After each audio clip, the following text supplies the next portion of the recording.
बोलो श्री लक्ष्मी नारायण भगवान की, कुलदेवी उमिया मात की, अपने अपने गुरु माता पिता की। हरि ओम नमः पार्वती पतये हर हर महादेव। सौने जय लक्ष्मी नारायण।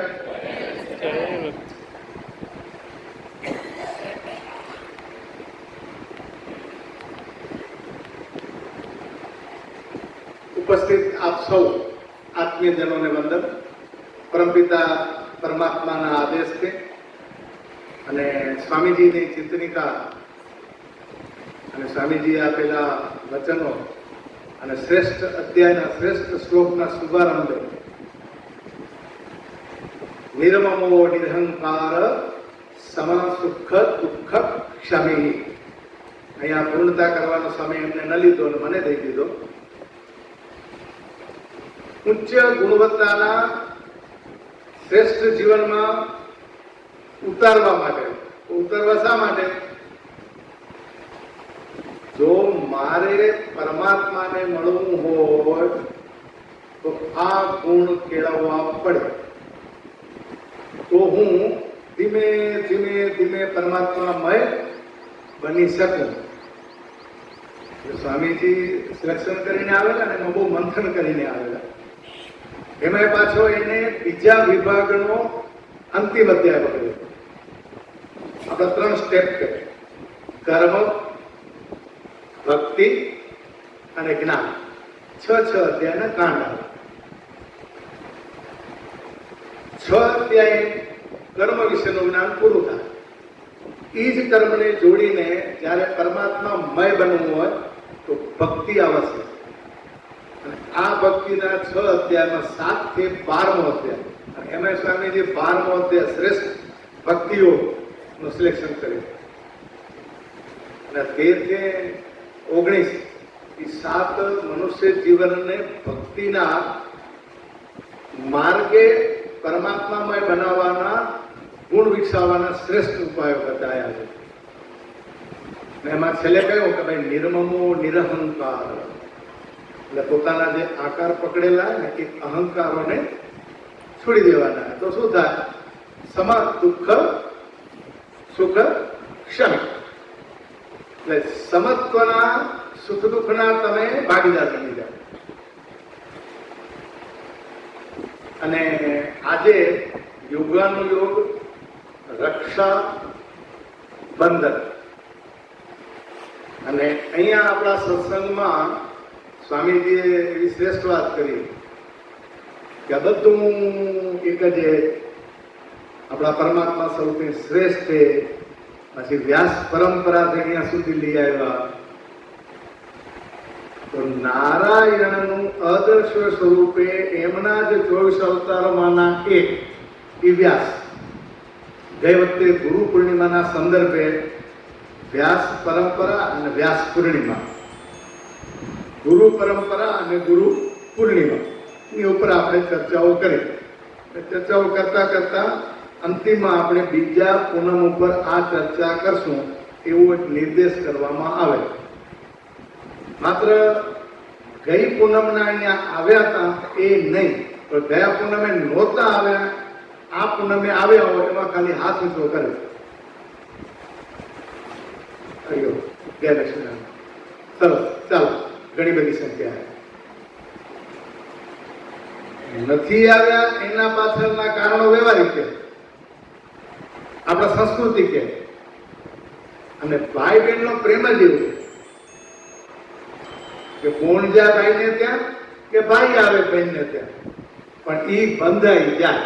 અને આજે આ વાતાવરણનો મોકો લઈ, બહાનું લઈ અને સત્સંગને સેકન્ડમાં મૂક્યો અને ફર્સ્ટમાં એમને પોતાના ભાવ જીવનને મૂક્યા. એટલે એમાં ક્યાં દુઃખ લગડા જેવું નથી, પણ જે નથી આવ્યા ને એ આજે આ સ્વામીજી જે પ્રવચન આપ્યો એમાં એના જે ગૂઢ રહસ્યો હતા કે આપણે ચર્ચા કરશું એ ચૂકી જવાય, બીજું કાંઈ થાય નહીં. એટલે ફરી પાછું રિપીટ, નેક્સ્ટ પૂનમના કરવું પડે. એટલે કાં એમને જિજ્ઞાસા હોય તો જાણવું પડે.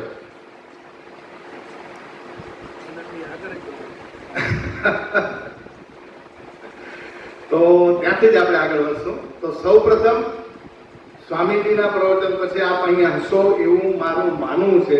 છતાં પણ આપણા આ શાસ્ત્રીય પરંપરાનો વિક્ષેપો દૂર કરવા અને એક વિષય સાથે જોડાવવા ઓમકારનો 3 નાદ આપણે કરશું.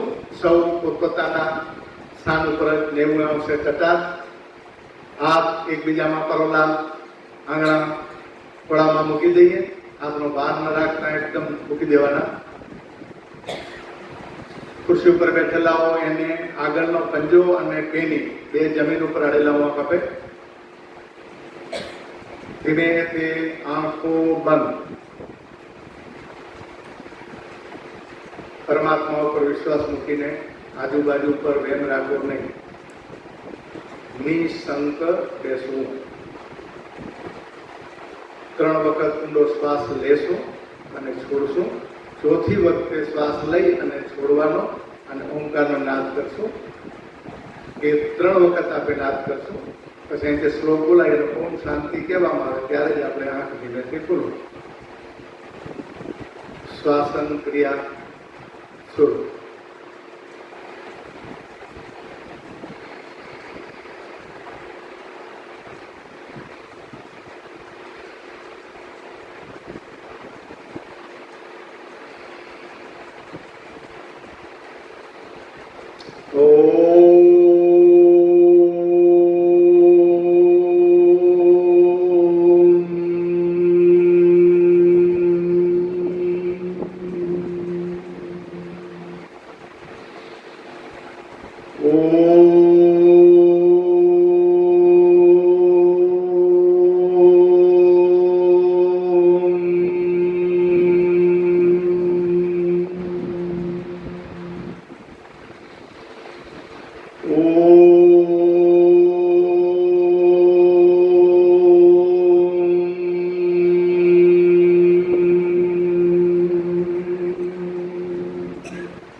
शंकराचार्य मध्यमाम् अस्मदाचार्य पर्यन्ताम् वन्दे गुरु परंपराम्.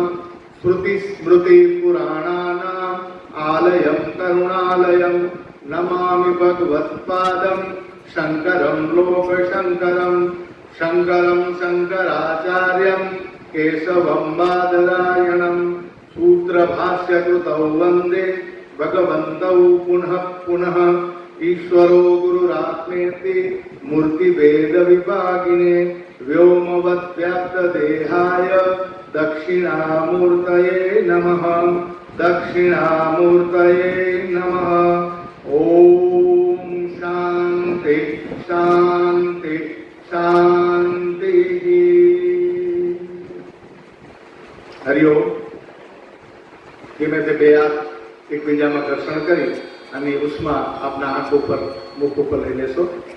ધીમે તે આંખ ખોલી દે.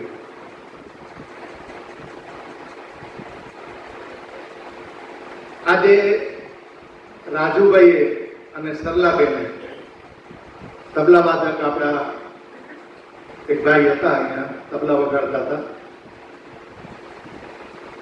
શ્રાવણ માસની મધ્યમાં એટલે આજે પૂર્ણિમા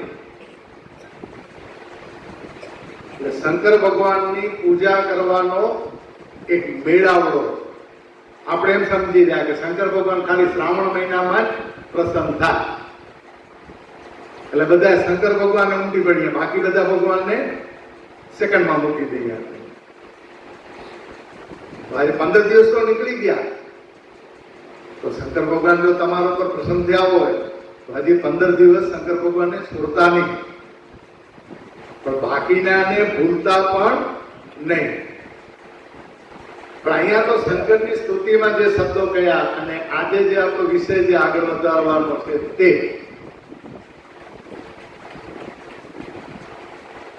એમાં એક કડવું આવ્યો કે નેતિ નેતિ જ્યાં વેદ કહે છે મારું ચિતડું ત્યાં જવા ચાહે છે. શંભુ શરણે પડી ને માગું ગળીએ ગળી. પાછળ તો શું આપે ભગવાન કાઢે, ભાગવાનું તો ભૂલીએ નહીં. શું કરો? આપણા કષ્ટ કાપો, દયા કરી દર્શન આપો. એવો બનાવ તો ક્યાંય નહીં બન્યો હોય કે પરમાત્મા સાક્ષાત શંકર ભગવાને આપણને આવીને દર્શન દીધા હોય. હા, એની કૃપા વર્ષે, પણ ક્યારે? જ્યારે તમે સાચા દિલથી દયાની એમની પાસે અરજી કરી હોય. તો દયાની અરજી ક્યારે કરી શકાય? કે જ્યારે આપણું ચિત્ત એટલે ચિત્તડું, આ શું કરે ભક્તો? આ રચનાઓ જે બધી કરે ને ત્યારે ભાવ મળ્યો.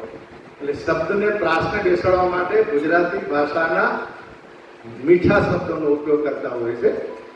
અને એમને એમ કહ્યું કે આ ચિત્તડું જ્યાં ચાવા ચહેલું. ચિત્તડું ક્યારે જવા ચાહે? તમને ભગવાન કને પહોંચવાનું ક્યારે ચિત્તને મન થાય? જ્યારે તમે એની સાથે જોડાઈને પ્રયાણ કરો, પ્રયાસ કરો ત્યારે. પણ એના આગલા વાક્યમાં કહી દીધું કે નેતિ નેતિ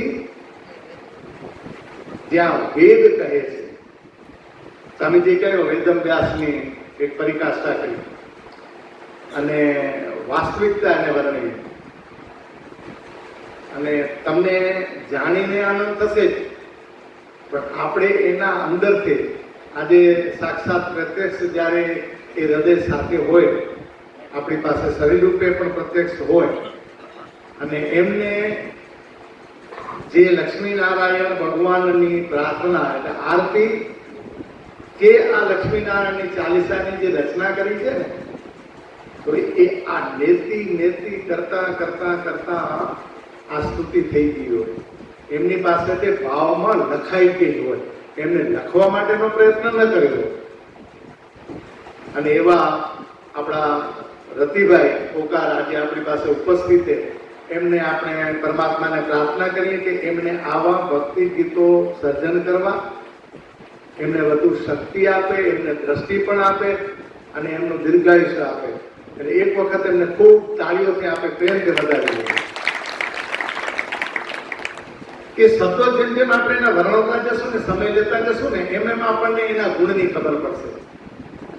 મને ખબર નથી કે અહીંયા આગળ આ ભાવસાર અહીંયા ગવાઈ ગયું હોય, કહેવાય ગયું હોય કે નથી કહેવાયો. સારા છે કહેવાયો અહીંયા નથી કહેવાય.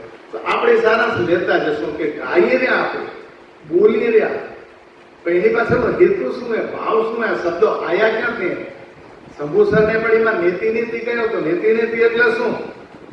અહીંયા આગળ આ શબ્દો અહીંયા જોડાયેલા કે પેલું કહ્યું એમને કે મહિમા ચારો વેદ સુનાય,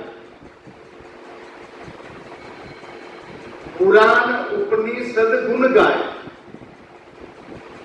બેઠે બેઠા એ જ શબ્દોનું અહીંયા આગળ શબ્દો બીજા વાપર્યા હે, પણ ભાવ વ્યક્ત કર્યો હોય ને એ સેમ એ જ વ્યક્ત કરી કે ચારો વેદ સુનાય. શું મહિમા કોનો? લક્ષ્મીનારાયણની ચાલીસા. એટલે લક્ષ્મીનારાયણ જો આપણા ઈષ્ટદેવ પરમાત્માના ગુણ ગાને, અને એમાં સિનેમાથી લીધા. સિનેમાથી આ એમને કેવું હોય તો કે પુરાણો અને ઉપનિષદો આ ગીત ગાયેલા. એનો કયા? આપણા નારાયણની વાત કરી. એના આગળના કડીમાં, એના આગળના ભાગમાં કહ્યું કે વિશ્વ સકલ પ્રભુ તુમ્હારી માયા. વિશ્વ સકલ પ્રભુ તુમ્હારી માયા, જહાં દેખું પ્રભુ તુમ્હારી છાયા. એટલે એક સાથે બધું વર્ણન પાછું 1 કલાકમાં પૂરું થાય એવું નથી. કેટલા ગૂઢ શબ્દોને માયા, છાયા, વેદ અને ઉપનિષદોને આમાં સમાવી લીધા. ને જે અહીંયા વાત કરી કે નેતિ નેતિ જ્યાં વેદ કહે છે, તો હવે જે સર્જનાર ત્યાં છે, આ સર્જનહારે જે સર્જન કર્યું ને, તો એની પાછળનો ભાવ બંનેનું ઐક્ય છે. એટલે પરમાત્માનું સ્વરૂપ દર્શન એક જ. એમને જે ભાવ વ્યક્ત કર્યો એ શબ્દોનું અહીંયા ધારણ કરી. તો આપણે ઊંડા ક્યારે જશું? જ્યારે સમય આવશે ત્યારે એનો ત્યાં ત્યાં આપણે ઉપયોગ કરી અને એની છણાવટ કરતા જશું જ્યાં જ્યાં આવશે ત્યાં. આજે એના સંદર્ભે ચર્ચા કરવાની વાત છે. પહેલું આ લક્ષ્મીનારાયણ ચાલીસાના 2 વાક્યો પકડવાના છે કે જય જય શ્રી लक्ष्मी नारायण सकल सृष्टि के तुम हो कारण। जो સૌથી પહેલું કહી દીધું કે તું કોણ હો, નામથી તો ઉલ્લેખ કર્યો, જય જય કરી દીધો, લક્ષ્મી નારાયણ નો જ કર્યો, પણ સકલ સૃષ્ટિ કે તુમ હો કારણ. હવે કારણ એટલે શું? આપણે આટલા દિવસ ત્યાં સાંભળીએ રહ્યા, ગાઈએ રહ્યા, કારણનો શબ્દ પણ આપણને ખબર છે. કારણનો શબ્દ શું કે ભાઈ કાંઈ બી કારણ કામ થતું હોય, કાંઈ બી પ્રોબ્લેમ થયો હોય અથવા કાંઈ પણ ક્રિયા થઈ હોય તો આપણે કહીએ ભાઈ એનું કારણ શું હોય, શું કામ થયું, એનું કારણ શું, તમે આમ કહ્યું એનું કારણ શું? કારણ વગર કાર્ય ઉદ્ભવી શકે નહીં, આ એક સિદ્ધાંત. કારણ હોય તો જ કાર્ય બને, અને કાર્ય હોય તો નક્કી સમજી લેવું કે એની પાછળ કોઈક ને કોઈ કારણ હોય જ. આ સિદ્ધાંત કાર્ય કારણ સિદ્ધાંત કહેવામાં આવે વેદાંતની ભાષામાં. તો આનું શું કારણ? તો કે નારાયણ કારણ. સ્વામીજી કહ્યું કે આ વ્યાસ પરંપરામાંથી દીધેલું હોય. ઉદયરામજી મહારાજે આપણે ગીતા કહી. શા માટે કહી? કે ભાઈ બીજું આવડે કે ના આવડે તમે ગીતા વાંચો. કારણ કે વેદ ઉપનિષદ હું તમને નથી કહી શકતો, કારણ કે અત્યારે સમજવાની સમજાવવાની ત્રેવડ કે સમય આપણી પાસે નથી, અને ભારે શબ્દો હોય એટલે એને હળવા કરવા એ જ વેદ ઉપનિષદનો સાર જેમાં સમાયેલો હોય એવી શ્રીમદ ભગવદ્ ગીતા. અને શ્રીમદ ભગવદ્ ગીતાને તમે વાંચજો, આવું ઉદયરામજી મહારાજે આપને આજ્ઞા કરી. તો આ બધાની પાછળનું કારણ એક જ છે, અને એ આપણા ઈષ્ટદેવ નું નિરાકાર સ્વરૂપ, એને કહેવાય કારણ. કારણ કે કારણ હોય તો જ કાર્ય બને. એટલે પરમાત્મા નિરાકાર સ્વરૂપે હોય, ચેતન ચૈતન્ય સ્વરૂપે હોય, પરમ તત્વ રૂપે હોય, અસ્તિત્વ રૂપે હોય, સત સ્વરૂપે હોય, પણ જ્યારે એને ઈચ્છા થાય ત્યારે તે સર્જન, પાલન અને વિસર્જન કરે. હરી એટલે પ્રગટ કરનાર નારાયણ, પણ નારાયણ પોતે કઈ ન કરે, એ કારણ સ્વરૂપે પાછળ હોય, પણ કાર્ય આપણને દેખાય. એટલે નારાયણ દેખાય નહીં, પણ નારાયણનું કાર્ય આ જગત સૃષ્ટિનું સર્જન જે થયું એના કરતા એના કારણ સ્વરૂપ નારાયણ ભગવાન સ્વયં છે, એમાં કોઈ શંકા કરવી નહીં. આ સ્પષ્ટપણે અહીંયા આગળ જે નિર્દેશ છે કારણનો, એ કાર્ય કારણ અનુસંધાને આપણે સમજવાનો પ્રયત્ન કરવો જોઈએ. અહીંયા તમે આવ્યા, સત્સંગ સાંભળવા આવ્યા, આગળનો બાકી નીતિ હશે એ સંદર્ભે આવ્યા હો, નવાને પેઢીને આવ્યા હો. ગઈ વખતે આપણે વાત થઈ હતી કે સત્સંગ આપણો કેવો હોવો જોઈએ? સતત હોવો જોઈએ, પણ વચ્ચે મહિનાનો ગેપ આવી જાય એટલે વળી પાછા જગતના વ્યવહારના કામોમાં આપણે એકદમ અસ્ત મસ્ત થઈ જઈએ. પણ પૂનમનું ધ્યાન જો રોજ આવે અને પ્રાર્થના જેનું માધ્યમે આપણું એ જો રોજ ઘરે ગવાય તો તમે પૂનમ તે પૂનમ 30 દિવસ રહેતા નથી. તમે રોજે રોજ પ્રાર્થના દ્વારા તમારા પરમાત્માને મળો જ રહ્યા. એટલે અહીંયા આગળ આવવામાં તમને 14 સાંજે પરમાત્મા ટાકોર કરી દે કે રોજ તમે મને યાદ કરો. આજે પાછી પૂનમ આવીએ, આપણા ઈષ્ટદેવ પ્રાણ પ્રતિષ્ઠા કરીએ, લક્ષ્મીનારાયણ ભગવાન દેસલ પર સંસ્કાર ધામ હાલો દર્શન કરી આવી. ક્યારે? રોજે રોજ સતતમ ચિંતયંતોમાં. તમે સતત જ્યારે એનું ચિંતન કરો ત્યારે એનું તો કે કારણ સ્વરૂપ. એટલે ભગવાન કેવાય તો કે કારણ સ્વરૂપે દેખાય નહીં. એક ભારે શબ્દ વાપેલો ખાલી, પછી સમજીએ. કારણ હંમેશા કાર્યની અંદર અનુશ્રુત હોય. અનુશ્રુત સમજાયો? ના સમજાય, કારણ કે શાસ્ત્રીય શબ્દ. શુદ્ધ સમજાય કે એની સાથે જોડાયેલું હોય, પણ કેવી રીતે જોડાયેલું હોય? તો અણુમાં જોડાયેલું હોય. અણુ શુદ્ધ એટલે સાથે સતત હોય જ. તમને ભારે લાગવા નહીં દો. હું ઉદાહરણો દેતો રહીશ, જ્યાં સુધી સમજાશે ને ત્યાં સુધી કોઈ ચિંતા કરવાની જરૂર નથી. કારણ કે આપણો આ લક્ષ્મીનારાયણ ચાલીસા અને એનું જે સર્જન કરીને એની જો આપણે મહત્વતા નહીં સમજીએ તો એ સમજાશે જ. એટલે નારાયણ સ્વરૂપનું કારણ જો બધી જગ્યાએ હોય અને આ જો કાર્યની અંદર અનુસૂત હોય તો એને સમજવું તો કેવી રીતે સમજાય? જો ગઈ વખતે આપણે એક ચર્ચા કરી હતી અને બધાને ધ્યાન રાખ્યું હતું કે હા હવે આપણે આટલું તો યાદ રાખશું કે પરમાત્મા દ્રશ્ય જે પણ દેખાય ન દેખાય એ સર્વમાં વ્યાપ્ત પરમાત્મા છે. યાદ છે? અને એને જોનાર, એને સમજનાર હું જીવતો કે જીવતી છું. આપે મરેલ નથી એટલે જડ નથી, આપે ચેતન છીએ. 3 વખત બોલાયો હતો, યાદ છે? હું શું આવું? હું બાપા શું આવું? ભાઈઓ, આપણે ચેતન છીએ, આપણે જડ નથી. ચેતન અને જડના વચ્ચેનો એક થોડો ભેદ છે. હમણાં સાંભળી લો, સમજવાનો પ્રયત્ન ધીમે ધીમે કરશો. જડમાં અને ચેતનમાં શું ફરક છે? તો ચેતનની અંદર સત્ય તો છે. આ પાણીનો બોટલ છે, દેખાડો બધાને. જો મારી સાથે રહેજો, પૂછવું એટલે જવાબ દેજો, નીના સંકોચ. અને આટલી શંકા એવી ન કપે. પાણીનો બોટલ તમને દેખાયો? હા, તો છે ને, આ છે એટલે દેખાડો ને. તો આ સત્ય શું હે? સત્ય. કોઈની શંકા આમાં પાણીનો બોટલ નથી એમ? હા, તો જળ ને એ આ જળ. તો જળની અંદર પણ સત્યતા દેખાણી તમને. હા, પાણીનો બોટલ છે તો જળની અંદર પણ અસ્તિત્વ રૂપે વસ્તુ તો છે. તો ફીર શું હે? તો કે જે ચેતન ને એની અંદર ચિત્તપણું હોય. આપણા અંતઃકરણનો ત્રીજો ભાગ અહમ, એટલે મન, બુદ્ધિ, ચિત્ત અને અહંકાર. એમાં જે ચિત્ત ને એની અંદર એટલે કે એની અંદર, આપણી અંદર, મારી અંદર, તમારી અંદર. તમે બધા કેવા હો? ચેતનવંતા હો. તમે ચેતન છો એટલે તમને ચિત્ત છે ને. ચિત્ત એટલે તમને ખબર હે ને, સાંભળો રે, સંભળાય, બોલાય, આવો રે, જાય રે, વ્યવહાર કરો રે. મનુષ્ય માત્ર ને આ સત્તા એક્સ્ટ્રા આપવામાં આવી. સમજણ પડી? શું આપી? જે પણ સત્ય અને ચિત્તપણું છે એ ચેતનમાં જ હોય.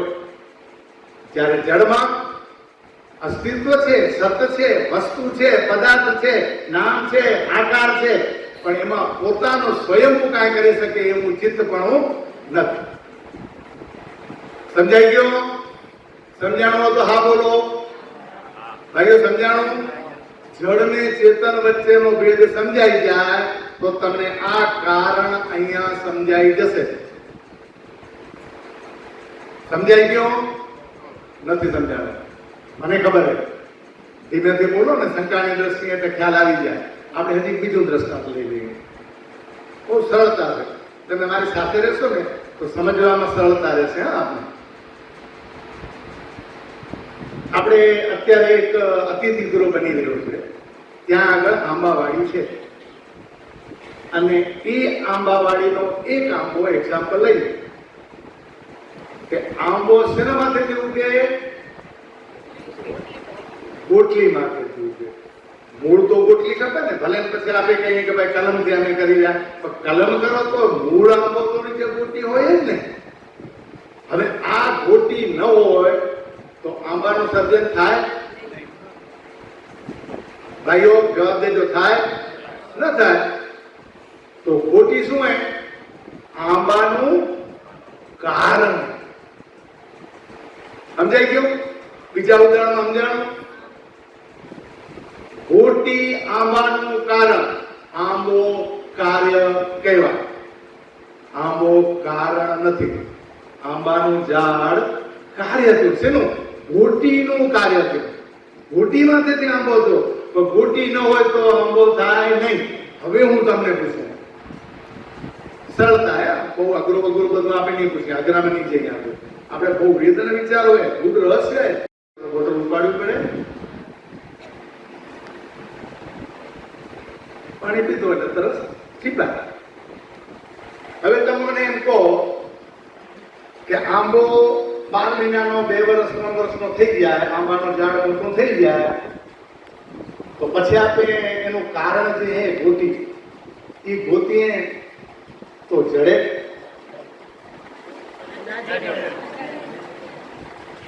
તો ગોતી તો હતી નહીં, આંબો ઉભી હોય. બહુ સમજો, તમારા મોઢેથી મને સત્યતા બોલાવે, તમને ખબર હે ખાલી જાણતા નથી. ગોટી થી આંબો ઉગ્યો અને આંબાના નીચે વાવેલી ગોટી 6 મહિના 12 મહિના પછી જડે કે ન જડે, તો તમે બધા એમ કહ્યું કે ગોટી મળે નહીં. તો ગોટી ગઈ ક્યાં? હા, કિરીટભાઈએ સ્પષ્ટ કહી દીધું, જો અહીંયા મળશે સકલ સૃષ્ટિ કે તુમ હો કારણ.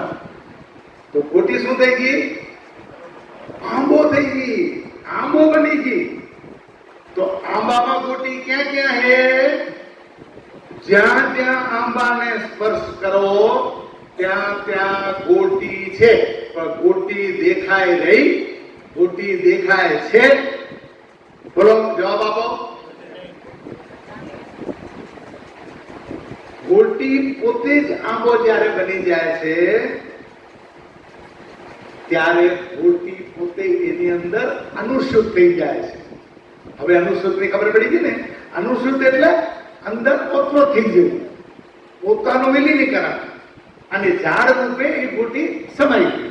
હવે તમે જ્યાં જ્યાં હાથ અડાડો ને ત્યાં આંબાને હાથ અડાડો ને, પણ ધ્યાન રાખજો તમે ગોટીને અડો. હવે આ ત્રીજા સ્ટેપમાં આવ્યા આપણે. પરમાત્મા અહીંયા આગળ લખ્યું કે સકલ સૃષ્ટિ કે તુમ હો કારણ. કારણ સમજાઈ ગયું કે ગોટી કારણે આંબા. તો આ સકલ સૃષ્ટિનો સર્જન એ કારણ કોણ હે? હરિઓમ બોલો, હલો, જય લક્ષ્મીનારાયણ. બધા આ સકલ સૃષ્ટિમાં જ્યાં જ્યાં હાથ અડાડો ત્યાં કે નહીં હાથ અડાડો ને? અરે વાહ, થઈ ગયું જ્ઞાન પૂરું. આજનો દિવસ આપણો સફળ, આજનો સત્સંગ આપણો અહીંયા પૂરો થયો. જ્ઞાન થઈ ગયો તમને. વેદાંતનો મૂળ સિદ્ધાંતનો પહેલા ભાગનો પાયો, અને એ હનુમાન ચાલીસામાં, આ લક્ષ્મીનારાયણ ચાલીસામાં શ્રેષ્ઠ ઉત્તમ વાક્ય પહેલું જ અહીંયા મૂકવામાં આવ્યું કે હે પરમાત્મા, તું હે લક્ષ્મીનારાયણ, આ સકલ સૃષ્ટિનું તું કારણો. કે આખા સૃષ્ટિમાં મને હાથ અડાડો, તમને હાથ અડાડો, આ પાણીને હાથ અડાડો, આ ગમે ત્યાં હાથ અડાડો, સકલ સૃષ્ટિ, એમાં કોઈ પદાર્થ નામ વસ્તુ નહીં. દ્રશ્યા દ્રશ્ય, હું ઘડી ઘડી બોલીશ, તમે યાદ રાખજો કે દ્રશ્યા દ્રશ્ય એટલે શું? તો કે એક એ દ્રશ્ય અને બીજું એ અદ્રશ્ય. બે શબ્દો ભેળા. દ્રશ્ય એટલે શું? તો કે ચિત્ર. જે પણ આપણે જોઈએ છીએ, જે પણ આપણને દેખાય છે, એ સર્વે દ્રશ્યમાન છે, અને એને આપણે ચિત્ર કહીએ છીએ. એટલે એ શું બની જાય? જગતનો ભાગ બની જાય. જગત કેવું છે? તો કે ઉત્પન્ન થયેલું છે, જન્મેલું છે, એટલે પરિવર્તન આવે. જન્મેલું હોય ને તો આકાર હોય, અને આકાર હોય એનું નામ હોય. નામ પહેલું કે આકાર પહેલો? નામ પહેલું કે આકાર પહેલો? હા, બહુમતી વધી ગઈ, બીજા શાંત થઈ ગયા. આકાર હોય એને નામ અપાય. આ પાણીની બોટલ છે, પાણી ન હોય તો પણ આને કહેવાય આ બોટલ છે.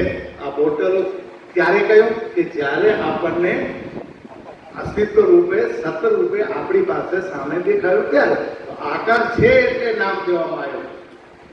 આપણા શાસ્ત્રોએ તો એમ કહી દીધું, શું કહી દીધું? કે નામ છે તેનો જો કેટલા એડવાન્સ તમે, કેટલા વર્ષોથી આ પૂનમ બરોડા તમે નામ છે તેનો નાશ છે. જન્મ્યો એટલે મરણની તિથિ ફિક્સ છે. આપણને ખબર નથી. આપણે આ જગત સાથે જોડાઈને અહમને અહંકાર બનાવી દીધો અને આકારમય બનીને આ જગતનો નાશ થઈ જશે, પ્રલય થઈ જશે, વાવાઝોડા આવશે, સુનામી આવશે, બધું નાશ થઈ જશે.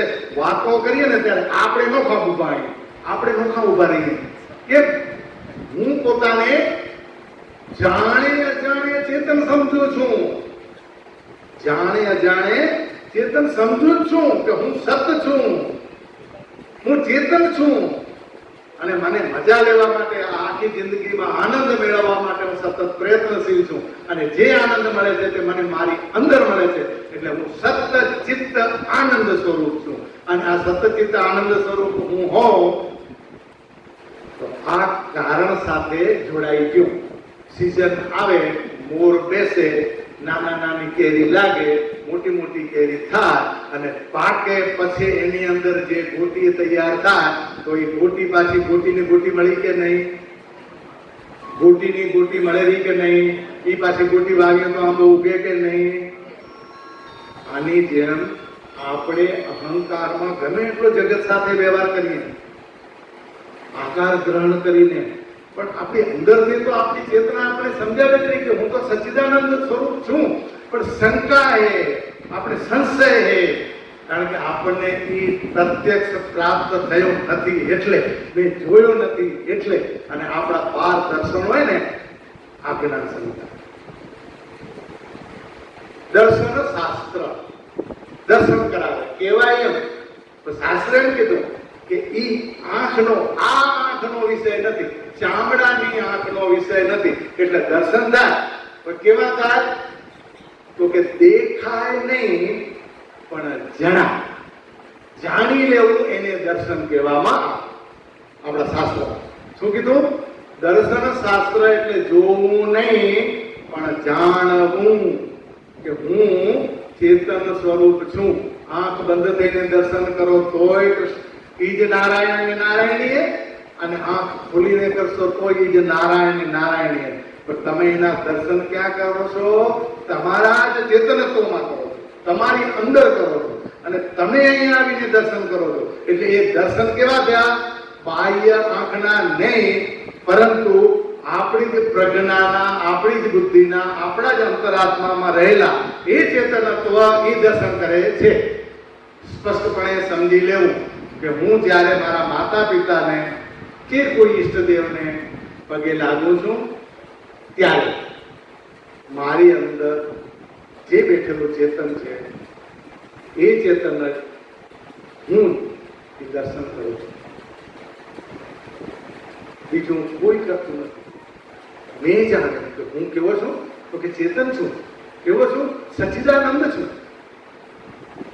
હું સત્ય છું, ચિત્ત છું ને આનંદ છું. આ બે વચ્ચેનો ભેદ સમજાઈ ગયો કે નહીં તમને? કે ભાઈ જડનો અને ચેતન વચ્ચે આટલો ભેદ છે કે ભાઈ પોતાની રીતે પોતે કામ કરી શકે નહીં. તો આ જગત કેવું છે? તો કે દેખાય છે, દેખાય છે, દ્રશ્યમાન છે અને દ્રશ્યમાન છે. એટલે જેટલા બી જગતના પદાર્થો છે એ બધા જન્મેલા છે. કોઈની શંકા? હલો ભાઈઓ, શંકા કોઈને? આ જગતમાં જે પણ આવ્યો એ જન્મેલું છે કે માથે પોતે પડીને જન્મેલું છે?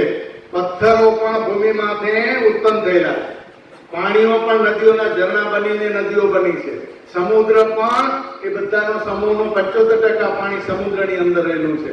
તો આ બધું બનનાર, આ બધું થનાર, એક એક એક એક વર્ણન તમે જોઈ વિચારશો, ઝાડ, પાન, પશુ, પંક્ષી અને જેટલા બી છે એમાંના શ્રેષ્ઠ સ્વરૂપે જે આપણી સેવા કરે છે એને આપણે દેવો કહીએ છીએ. અને કેટલા દેવો? આપણા દેવો કેટલા? જો આપણે ગાયને બી પૂછીએ છીએ, નાગને બી પૂછીએ છીએ, 33 કરોડ. અને ગાયની અંદર એટલે 33 કોટી, એટલે 33 પ્રકારના દેવતા.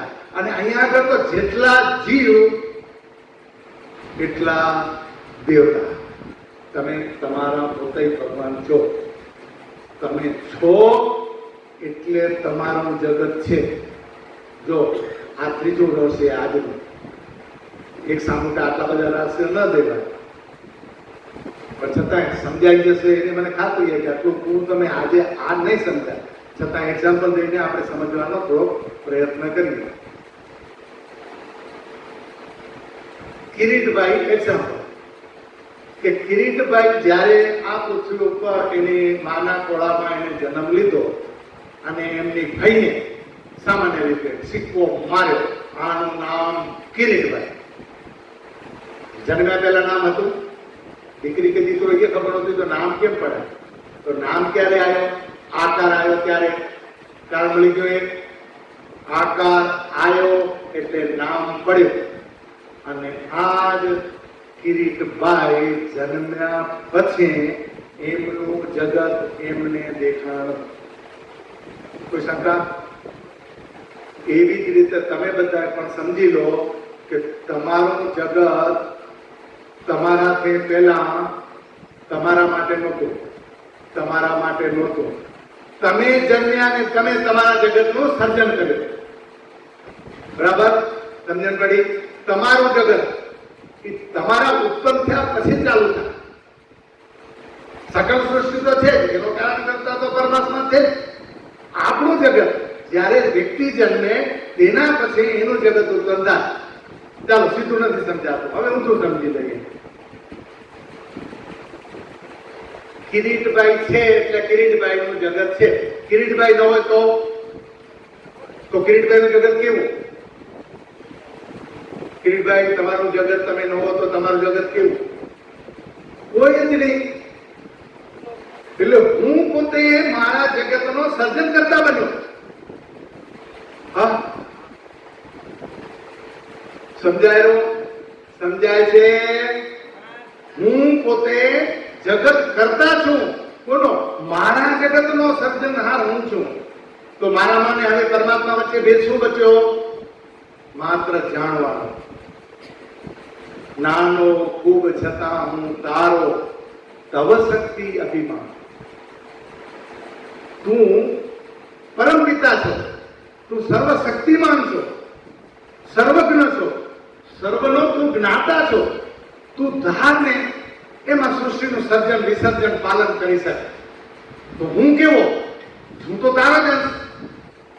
તું પરમ ચૈતન્ય, હું ચેતના. હું તો તારો અંશ. પણ બે વચ્ચે ભેદ શું પડ્યો? ચેતન અને જળ વચ્ચેનો. આ શરીર છે તે જળ અને એ જગતનું સ્વરૂપ છે. કારણ કે જગતમાં ઉત્પન્ન થયેલું શરીર હોય એટલે શરીર જગતનો ભાગ કહેવાય. સિદ્ધાંત નંબર 4. શરીર જળ છે, શરીર જગતનો ભાગ છે, પણ હું બોલનાર, હું કહેનાર, હું સમજનાર અને હું જાણનાર એ ચેતન સ્વરૂપે પરમાત્માનો અંશ છું. અરે ચાલો, લક્ષ્મીનારાયણ, જય લક્ષ્મીનારાયણ બોલજો. સમજાઈ ગયો? પરમાત્માથી હું ભિન્ન નથી. પરમાત્માથી હું ભિન્ન નથી. એટલે હું તારો અંશ છું. હું નાનો છું. નાનો કેમ કહ્યું? અહીંયા બતાવી દીધું. આ સકળ સૃષ્ટિનું કારણ કેવો હોય? સર્વશક્તિમાન હોય. એ ધારે તેમ કરી શકે. આપણે 4, 4.5, 5, 5.5, 6 ફૂટનું શરીર, આપણી અંદર જે રહેલું હોય ચેતન, એની સીમા આવી ગઈ, એની એક લિમિટ આવી ગઈ. આપણે ક્યાં જવું તો હાલીને જવું પડે, ગાડી પકડવી પડે છે આપણને, ક્યાં બી જવું તો સાધન પકડવું પડે છે, અથવા કાંઈ પણ ક્રિયાકર્મ કરવી હોય તો કોઈ પણ બહારના અંગ અપાંગોનો આપણે સહારો લેવો પડે છે.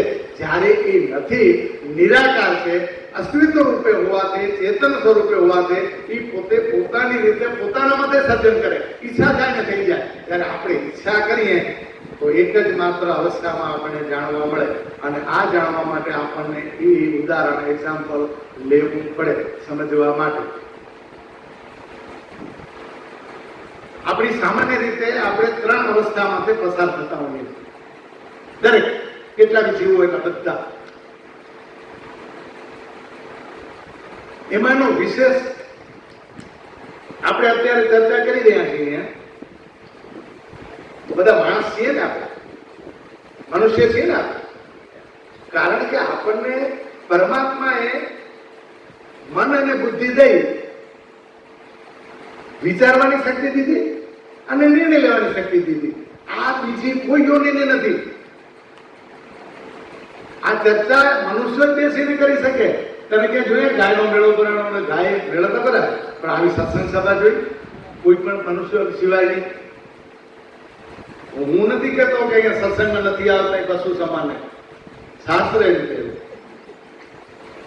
વિદ્યા વિહીના કશું સમાના. સકલ સૃષ્ટિમાં રહેલું કારણ શોધવું હોય તો મારે સત્સંગમાં આવવું પડે. મને મારું કારણ શોધવાનું, પરમાત્માનું નહીં, આ સૃષ્ટિનું. હું સુખી દુઃખી શું કામ થાઉં છું? મને સુખી દુઃખી કરનાર છે શું? છે કોણ?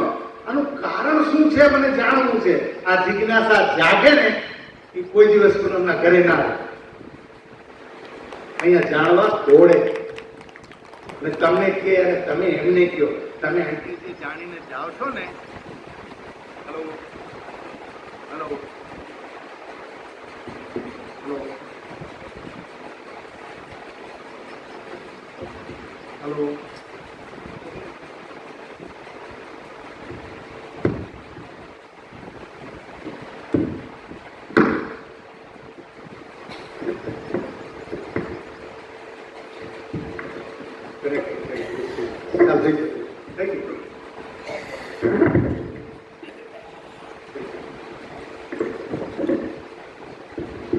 જય લક્ષ્મીનારાયણ.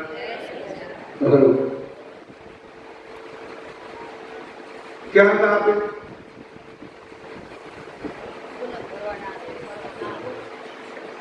એટલું તો યાદ રહ્યું, વ્યવહારિક તો યાદ રહેતા આપણને.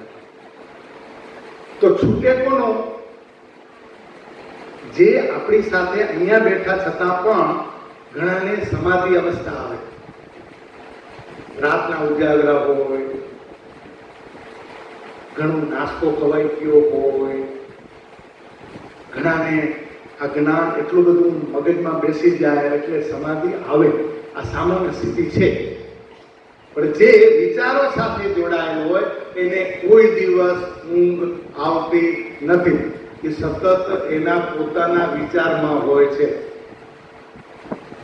ચેતન બનતો હોય છે, સજાગ હોય છે. અને આ સજાગતા, આ ચેતનને આપણે એક એક્ઝામ્પલ દેવાની આપણે વાત કરી કે આપણી સામાન્ય માણસની 3 અવસ્થામાંથી બધા પસાર થતા હોઈએ છીએ. અને ગઈ વખતે જે મુદ્દો આપણે બાકી રાખ્યો હતો અને શિલાન્યાસ વખતે જયારે સત્સંગ કર્યો ત્યારે એક કાંતિભાઈ અને કકુમા અને બેને પ્રશ્ન કર્યો હતો. તો કાંતિભાઈ અને કકુમા આવ્યા હોય તો હાથ ઊંચો કરે. કાંતિભાઈ આવ્યા છે? કકુબેન આવ્યા છે?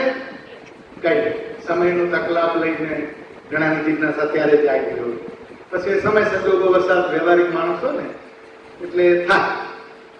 તો કાંતિભાઈના સંદર્ભમાં આજે બી લેશું અને આજે આ વિષયમાં પણ આપણે સાંકળી લેવાનો હવે પ્રયત્ન કરીએ છીએ. અસલ દિશા હવે આપણે પકડી લીધી. પહેલી અવસ્થા છે જાગૃત અવસ્થા, બીજી અવસ્થા છે સ્વપ્ન અવસ્થા અને ત્રીજી અવસ્થા છે સુષુપ્તિ અવસ્થા. તમે અભ્યાસ કર્યો હોય તો જલ્દી પકડાય, પણ આપણે એને આપણી રીતે સમજવાનો પ્રયત્ન કરશું કે જાગૃત અવસ્થા ને શાસ્ત્રમાં એમ કહેવામાં આવે કે જે ઇન્દ્રિયો દ્વારા ગ્રહણ કરી શકાય. 5 જ્ઞાનેન્દ્રિય, 5 કર્મેન્દ્રિય, અંતઃકરણના 4 ભાગ મન બુદ્ધિ ચિત્ત અને અહમ. તો આ જે ઇન્દ્રિયો ગ્રહણ કરે, એટલે ઇન્દ્રિયો ગ્રહણ કરે કેમ કરે? જો બહુ ગૂઢ રસ હોવા છતાં આપણે સરળ ભાષામાં આપણે લેવાનો પ્રયત્ન કરીએ. હલો હલો હમણાં આપણે બધા જાગૃત અવસ્થામાં છીએ. કઈ પ્રોબ્લેમ ભાઈ? ઓકે, આપણે અત્યારે બધા જાગૃત અવસ્થામાં જ છીએ. કેમ છીએ? આપણી ઇન્દ્રિયો બધી કામ કરે છે. આંખ જોવાનું કામ કરે છે, કાન સાંભળવાનું કામ કરે છે, નાક શ્વાસ લેવાનું કામ કરે છે, જીભ સ્વાદ નથી લેતી છતાં અંદર જ્ઞાનેન્દ્રિય દ્વારા પાણી અને રસ નીકળે જ રાખે છે, અને શરીર છે એ ત્વચા છે અને સ્પર્શ કરવાનો અત્યારે તમે એ એક માપે બાદ છો કે કોઈનો સ્પર્શ કરવાની તમને ઈચ્છા નથી. પણ ઇન્દ્રિયો દ્વારા જે જણાય કે હું સુતી છું કે સૂતો છું, તો હું ઇન્દ્રિયકરણ કરતો હોય ત્યારે સમજી લેવાનું કે જે ક્રિયા થતી હોય એ અવસ્થાને જાગૃત અવસ્થાઓમાં કહેવામાં આવે કે હું જાગું છું, હું જાણું છું. આ શરીર દ્વારા મને બધી ખબર પડે છે. એક સ્પષ્ટતા થઈ ગઈ જાગૃત અવસ્થાની થઈ ગઈ. કોઈને શંકા હોય તો હજી બીજું ઉદાહરણ આપો. હા,